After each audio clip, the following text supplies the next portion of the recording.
Assalamualaikum warahmatullahi wabarakatuh. Perkenalkan, nama saya Theo Valentino Ririhena, NIM 2302354211005. Di sini saya akan mempresentasikan hasil makalah saya, yaitu Starfield Random Sampling.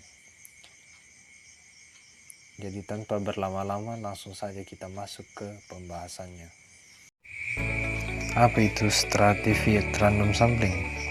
Stratified Random Sampling adalah metode pengambilan sampel untuk meningkatkan representasi setiap strata dari populasi secara keseluruhan. Populasi terlebih dahulu dibagi menjadi beberapa strata yang homogen berdasarkan karakteristik tertentu. Tujuan Stratified Random Sampling adalah untuk menghasilkan sampel yang lebih representatif daripada yang bisa dicapai dengan metode acak sederhana. Hal ini terutama berlaku dalam populasi yang heterogen. Cara mengambil sampel dengan Stratified Random Sampling. Beberapa langkah utama dalam penerapan Stratified Random Sampling adalah: 1. Tentukan karakteristik untuk membagi populasi, misalnya usia, jenis kelamin, pendidikan. 2. Bagi populasi berdasarkan karakteristik yang telah ditentukan sehingga setiap individu hanya termasuk dalam satu strata. 3. Tentukan ukuran sampel untuk masing-masing strata. Ini bisa dilakukan secara proporsional berdasarkan ukuran strata atau dengan alokasi yang sama. 4. Lakukan pengambilan sampel acak dari masing-masing strata untuk memastikan representasi yang adil. 5. Gabungkan sampel dari semua strata untuk membentuk sampel akhir yang akan digunakan dalam penelitian. Kelebihan dan kelemahan Stratified Random Sampling. Kelebihan pengambilan sampel melalui Stratified Random Sampling: 1. Presisi estimasi yang lebih tinggi. 2. Kesalahan pengambilan sampel yang lebih rendah. 3. Representasi populasi yang lebih baik. 4. Penggunaan pengetahuan tentang populasi. 5. Fleksibilitas dalam pengambilan sampel. Kelemahan pengambilan sampel melalui Stratified Random Sampling: 1. Ketergantungan pada faktor lain. 2.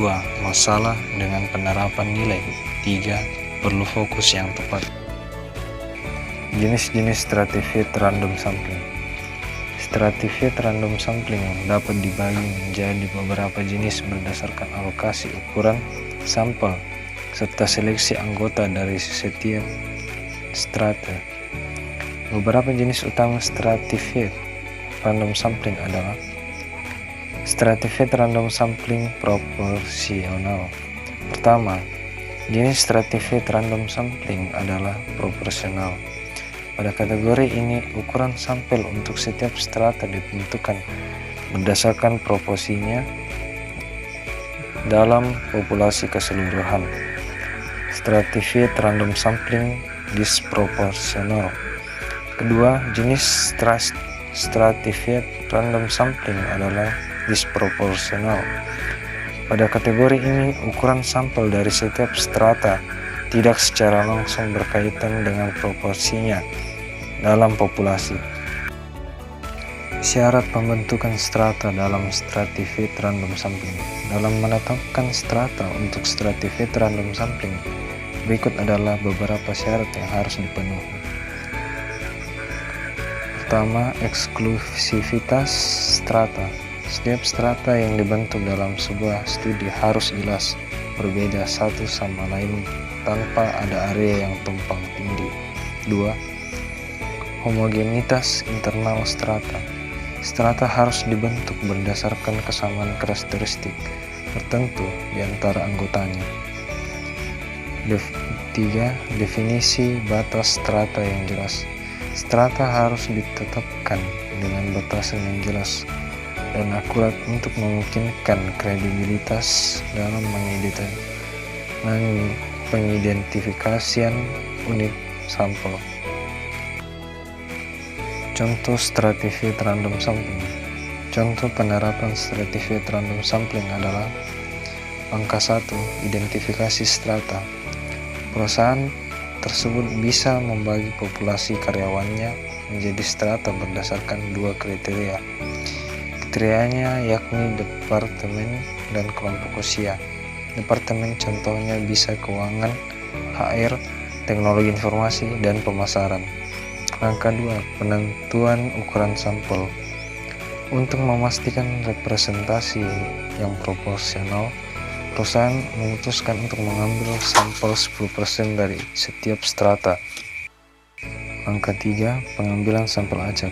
Dari masing-masing strata, karyawan dipilih secara acak.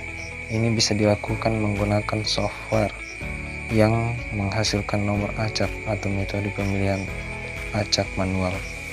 Tujuannya untuk memilih karyawan yang akan diwawancarai atau dijadikan responden survei tentang kepuasan kerja.